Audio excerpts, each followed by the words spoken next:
E fala, torcedor São Paulino, começando aqui mais um vídeo no canal. No vídeo de agora a gente vai ver aqui que os comentaristas lá da ESPN, o Breiler, o Abel, o professor falaram após a vitória do São Paulo em cima do Barcelona do Equador, de Guayaquil, do Equador, pela Libertadores da América. Antes de mais nada, desce aí embaixo, deixa seu like, se inscreve no canal se você não for inscrito, dá essa força para esse jovem São Paulino, beleza? A gente vai estar assistindo o vídeo, vendo tudo que eles vão falar aí, os comentários. No final do vídeo eu volto pra gente estar fazendo um apanhado, pegando os principais pontos pra gente debater e fazer uma análise aí do que a mídia falou sobre o São Paulo. Créditos diretorais, vou estar deixando na descrição, sem mais enrolação. Bora pro vídeo. E vai, eu acredito que vai melhorar bem mais do que jogou ontem. Ontem se vai discutiu... enfrentar adversários mais difíceis, mais complicados, características diferentes de jogo, por exemplo, quando joga em casa, vai pegar todo mundo trancado ali atrás. time trancado lá atrás, vai ter que propor muito mais o jogo, e isso aí a gente ainda vai ver, né? O Barcelona é um time que, Barcelona não só da Espanha, mas também do Equador, que por característica, por identidade de jogo, não vai ficar nunca lá atrás. Ele gosta, ainda mais jogando em casa. Ele gosta da bola. É um time... E a torcida cobra isso, né? Do futebol equatoriano tem muito isso, de buscar o ataque, de ter jogadores habilidosos do meio para frente e tal. E ontem a torcida do Barcelona deu um espetáculo. Encheu o estádio. Nem sempre os jogos lá são tão cheios assim. Foi para dentro para apoiar o time. Era fundamental para eles ganhar o jogo ontem, porque eles vinham de perder pontos. Perderam, inclusive, 2 pontos no jogo contra o Tajeres, num jogo que eles estavam ganhando. Levaram um gol no finalzinho de cabeça e acabaram cedendo o empate. Então, positivo para você também. A gente dá um joinha para o Zubeldia na estreia. É uma estreia boa, mas a gente aqui no Brasil tem, às vezes, a mania de tomar conclusões, de tirar conclusões precipitadas, para o bem e para o mal. Foi boa, ok. Vamos aguardar o desempenho dele daqui para frente. Antes do professor Celso falar, porque eu interrompi o professor, então vamos lá, com coisas positivas que eu vi. Não tem como não citar o Carpini. Do Carpini para o Zubeldia, mas é só o primeiro jogo, ele deu 1, 2 treinos e tal, mas, por exemplo... De fato, um treino Ferreirinha só. de titular. Vocês me conhecem, eu gosto. Já gostava do Ferreirinha da época do Grêmio. Somos dois. Né? Ferreirinha de titular. E ele tinha jogado bem contra o Atlético Goianiense. Sim. Fez por merecer, marcou gol. Infelizmente se machucou, não sei se foi séria a lesão. E é um outro ainda. problema do Ferreirinha, né? André de titular. Outra coisa, não imagino que Zubeldia vai ser pressionado e, se for, não vai escalar Rames porque tem gente pedindo. Rames fora. Nem torcida, nem Muricy, nem diretoria. Imagino que ele chega com um estofo maior para chegar e dizer assim, não, quem escala aqui sou eu. Ou não? É isso. Diga, professor. É isso. Não, tinha uma discussão aí no GC, foi a grande discussão de ontem, né? Se foi a melhor atuação do São Paulo no ano. Eu acho que foi a mais coesa durante um jogo inteiro. Né? Primeiro porque o São Paulo não tem, assim, no ano, grandes atuações. O São Paulo tem grandes feitos. Né? Quando ganha do Palmeiras, não ganha nos pênaltis e o Palmeiras foi melhor naquele jogo. Então, se você analisar a atuação, aquela já não é. Aquele jogo em Itaquera... Também não foi péssimo jogo. Não foi. Jogar de igual para igual, competir com o Palmeiras, hoje em dia já é um feito. Não é? Tudo bem, mas a melhor atuação durante toda uma partida, eu acho que foi essa. Mas já... Comparável com aquela partida em Itaquera, é o que eu ia falar. São as duas. E o Atlético Goianiense também é um ponto meio fora da curva. O Vitor Biner cravou ontem no linha de passe. Aliás, ontem o Zupac cravou no linha de passe a expressão Zubeldia e alegria. Calma, Zupa. Vamos ser felizes, Abel. Vamos ser felizes. Nosso lema é Zubeldia e alegria. Nosso lema é Zubeldia e alegria. Mas o Zubeldia foi bem. Acho que ele pega a esteira de um São Paulo que reage contra o Atlético Goianiense. E ali parece que o São Paulo tirou um peso. Porque a situação do Carpini era de queda iminente. Todo mundo sabia que ele não continuaria e a diretoria do São Paulo arrastou essa agonia. Então, esse alívio do São Paulo só comprova o erro da diretoria de não ter demitido antes o Carpini, se já sabia que ele não ficaria. Agora, do lado do Zubeldia, ele soube bem aproveitar o ambiente e aproveitar as boas novidades do São Paulo. Então ele enxergou o Alan Franco, que tinha ido muito bem contra o Atlético Goianiense, e ao escolher entre os zagueiros, ele privilegia o Alan Franco, então para mim já é uma boa escolha também. a boa escolha de manter o André Silva, não só pelo bom jogo que fez contra o Atlético Goianiense, mas por tudo que já vinha fazendo pelo São Paulo, um jogador que estava pedindo passagem. O Ferreirinha entrando, aberto pelo lado, e nem por isso ele tirou a ofensividade do time.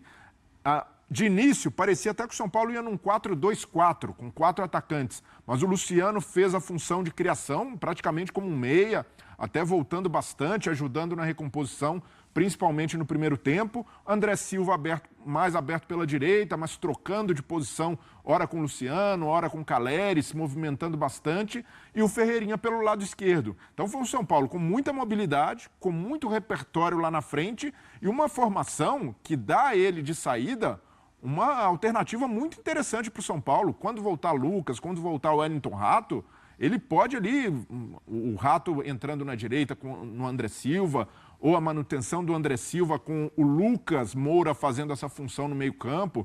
Então, é um São Paulo com um desenho muito interessante. Para mim, jogadores que vão... de saída, ele já mostra que 2 jogadores tendem a ganhar muito espaço com ele. O Ferreirinha, porque desde a época da LDU ele valorizava esse jogador de velocidade, um jogador principalmente para puxar contra-ataque, e o André Silva. O André Silva faz uma função que para o tipo de jogo do Zubeldia tem muito valor. Muitas vezes um jogo mais direto, e o André Silva e Caleri dão muito peso na área. O lance do primeiro gol começa com uma jogada dele lá atrás. Sim, e virando a bola. Ele se livra de 2, levanta a cabeça e faz o lançamento para o Ferreirinha. Desculpa. Exato. Breiler e Eugênio, obrigado pelo gancho para a nossa tela que vem a seguir. Olha aí, professor. Tela dá uma na olhada. tela, por favor. Boa, tela. professor Celso Zelt. Alô, tela. Sextou, Tá sem moral aí, professor. Temos Novo ou não? destaque. Eu gostaria de tê-la. Ela Chegou entra sem muito alarde, né? Não é verdade, o André? Muita gente, nunca vi, quem é, veio de onde, tá aí, ó. Números de André Silva desde a estreia pelo São Paulo, Breiler.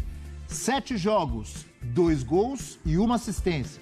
2 vitórias garantidas do Tricolor, com gol ou assistência do André, que começa a ficar conhecido. Quem não conhecia tá começando a... Hein? Tá agradando. Fale mais, por favor. Então, tá agradando, porque é um atacante, um cara que pode jogar como referência, fazer a posição do Caleri, mas tem mobilidade. Olha, o Eugênio destacou, como é um jogador que volta para buscar a bola, tem habilidade para sair do marcador, tem boa visão de jogo. Então não é um atacante paradão, um atacante só de força física. Um cara muito técnico e que faz uma movimentação muito interessante jogando aberto pelo lado direito, porque ele é um cara que tende a buscar muito a área, até por ter essa vocação, esse faro de gol. Então, uma movimentação que o São Paulo fez muito foi de abrir o corredor para o apoio do Igor Vinícius pela direita. Então, ali o Igor Vinícius tinha espaço para atacar e quando vai cruzar, ele encontra uma área mais preenchida, porque está lá o André Silva, está lá o Caleri, está lá o Ferreirinha fechando no segundo pau.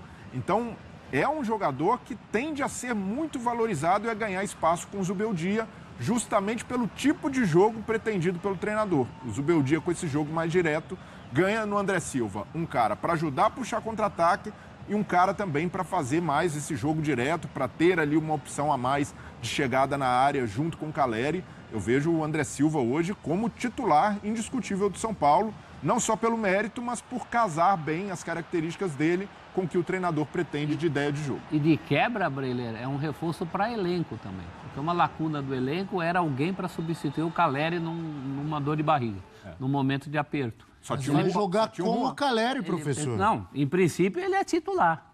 Mas quando apertar, faltar alguém para jogar na do Caleri, que era um dos problemas desse elenco, Só entrava o ele Juan. também pode contribuir. E sabe quantos anos tem o André Silva? Vocês Quantos anos imaginam? tem André Silva? 26 anos. Eu ia falar 27. Boa Olha idade. que memória que eu tenho aqui. Olha que boa memória idade. que eu tenho aqui. Fui pesquisar aqui, 26 anos, quase a carreira inteira no futebol português, Rio Ave, Arouca, Vitória de Guimarães, e começou em Diadema. Diadema passou pelas categorias de base do Internacional, mas enfim, 26 anos, um jogador que quase ninguém conhecia, mas o São Paulo foi lá, pesquisou e foi atrás. Vocês estão querendo dizer que é o novo Miller, novo Pelé? Nada disso. Tá jogando bem no São Paulo. São Paulo ganhou uma disputa com o Vasco. O Vasco tinha interesse também no André Silva. Havia ali aquela corrida e o São Paulo chegou na frente do Vasco. Então não era só ele que estava brigando pelo jogador, não. E depois o Vasco não ficou com ele, contratou o Cleiton, né? Que está lá no Vasco agora. Também do futebol português. Também do futebol português, é. E ninguém está falando aqui que ele é o Pelé, até porque os elogios não são elogios técnicos, são elogios de função. Eu acho que a grande contribuição dele é a função. Mas técnico também, professor. Bem, não chega a ser um Pelé, mas o que a gente está falando aqui é da utilidade dele dentro do time, mais de uma utilidade. É atacante que ataca. É tão raro o atacante que ataca hoje em E dia, além né? disso, um atacante que ataca, de capacidade de drible, com força física, um jogador que briga muito com os zagueiros. Então, para combate, para pressionar lá na frente, é uma característica muito interessante, porque o Zubeldia também, quando o São Paulo não tiver a bola, ele vai cobrar mais. Ontem o São Paulo viveu um período de instabilidade, o Celso até lembrou aqui, no fim do primeiro tempo, começo do segundo, o Rafael teve de salvar, porque não conseguiu manter a intensidade de marcação. Mas, naturalmente, pela amostra que a gente viu no primeiro tempo, o São Paulo, até o Luciano se esforçando mais. O Luciano, tecnicamente, não viveu uma grande noite em Guayaquil, mas ajudou muito no aspecto coletivo, né? Jogando como meia, voltando, pegando sempre o primeiro volante do Barcelona de Guayaquil. Então, a atitude do São Paulo, desses homens de frente, vai ter de ser diferente. Então, o Rames, por exemplo, da maneira como o Rames vinha jogando, pela atitude dele, não vejo o Rames nem como a terceira opção hoje para ser titular, nessa função de meio. Não, mas se quiser jogar com o Zubeldia, ele vai ter de mudar radicalmente o comportamento de jogo. O Luciano a gente já viu ontem. O Luciano, baixando, voltando para marcar, muitas vezes atrás da linha do meio-campo, sendo voluntarioso. Então, é isso que vai se exigir. Um time mais combativo, um time que saiba pressionar lá na frente, roubar a bola no campo de ataque, e o Rames vinha contribuindo muito pouco na marcação. É porque, olha ali, vamos lá. Se você vai colocar... Completa para a gente ir para o intervalo. Um homem mais à frente, no caso o Caleri, e tendo como reserva o André Silva. Por trás desse jogador, um meia, que ontem foi o Luciano, que para mim, prioritariamente, hoje é o Lucas. O Lucas não está mais jogando aberto, está jogando por dentro. Então, o Lucas. Pela direita, você tem o Wellington Rato quando voltar de lesão. Pela esquerda, tem o Ferreirinha.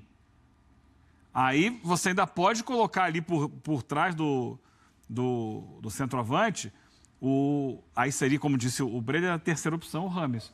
Tem opções. Não, mas para mim não é nem a terceira opção. Eu ainda apostaria no Galopo. Tem o Galopo ainda. Voltou a entrar. Tem até o Nestor voltando, pode fazer uma trinca ali com 3 volantes. Não é um armador, mas pode jogar ali por trás. Mas hoje eu não vejo o Rames nem como terceira opção para ser titular. Para ir para o break, Abel, o Breder acabou de rescindir o contrato do Rames Rodrigues no São Paulo. Daqui a pouco vamos falar. Sinceramente, eu não sei qual a birra que a imprensa esportiva tem com o Rames Rodrigues. O Breler falou assim: ontem, tecnicamente, o Luciano não foi bem. Não foi bem. Mas ele voltou para ajudar, mas ele recompôs, voltou à linha. Aí eu fico pensando aqui comigo mesmo. Poxa, será que a função de um meia 10 é marcar? Ou é dar passe? Ou é fazer jogada? Ou é criar oportunidade de gol? Ou é dar dinâmica para o time? Às vezes eu acho que os papéis estão se invertendo. Às vezes eu acho que os volantes têm que armar o jogo e que o meia tem que marcar. Porque ou é birra que a imprensa tem com o Rames Rodrigues. Eu entendo que a intensidade de marcação do Rames Rodrigues não é a mesma intensidade de marcação de outros jogadores. Beleza? Ok. Mas a função madre, como diria Luiz Zubeldia, de um meia não é marcar, meus amigos. É dar passe, é dar assistência, é armar o jogo, é fazer inversão de jogo, é achar um passe pro Caleri, é achar um passe pro André, é achar um passe pro Ferreira. Essa é a função de um meia. A função primordial, a função primária de um meia é armar um time. A função secundária dele é ajudar na linha de passe, é ajudar na linha defensiva. E não é nem marcar, é recompor. Eu já disse aqui no canal que são coisas diferentes. Saber marcar e recompor são coisas totalmente diferentes. O Rames pode não ser titular desse time, mas o Rames, na função do Luciano, rende mais que o Luciano como meia. Como meia, O Rames rende mais que o Luciano. Eu gosto do Luciano mais perto da área. O São Paulo joga com 2 atacantes, eu gosto do Luciano lá de segundo atacante. Mas o André tá jogando mais que o Luciano. Então a gente tem que parar com essa questão de esse amor, essa idolatria pelo Luciano, porque ele não vem jogando bem. Ele não vem jogando bem. O pênalti que ele fez quase perdeu. Então o Luciano não vem jogando bem. Provavelmente quando o Lucas voltar, se o Lucas não for cair para a ponta, o Lucas vai cair para o meio, no lugar dele. Então, pô, eu não entendo porque essa pegação de pé com o Rames Rodrigues, porque ele não marca. Ele não marca. O meia, meu amigo, ele não tem que marcar. A gente não vê o Arrascaeta se matando para marcar lá no Flamengo. A gente não vê o Alan Patrick se matando para marcar no Internacional. Então, tem algumas coisas que a gente vê que é birra da imprensa com o Rames Rodrigues. Vamos falar um pouco sobre o André Silva, uma grata surpresa. Tá jogando muita bola. Eu me surpreendi, porque eu achei que ele ia ser um cara para ir para função do Caleri. Pô, o Caleri se machucou, ele vai lá. Quem era que tava no São Paulo? Com o Erisson. O Erisson, quando tava disponível, né? Era o reserva imediato do Caleri. Mas, cara, tá pedindo passagem, né? Tá pedindo passagem. O Zubeldia ontem na entrevista falou que arma o time de um jeito que o Ferreirinha tenha que voltar do lado de cá. Mas o André não tem que voltar tanto. O André, ele recompõe, mas não tem que descer lá embaixo. E tudo isso, cara, o Zubeldia fez com uma semana de trabalho. Né? É um pêndulo que ele conseguiu fazer no São Paulo que quando o São Paulo está sendo atacado, ele consegue deixar o Ferreirinha de um modo, ou quando o São Paulo está atacando, ele consegue deixar o Ferreirinha aberto de um modo que não é o mesmo modo que ele ficava com o Carpini. Que a gente via que o Ferreirinha ele ficava numa faixa de campo que ele recebia a bola já espremido, ele recebia a bola já marcado. Com o Zubeldia, ontem, a gente viu o Ferreirinha recebendo a bola num lugar praticamente sem marcação.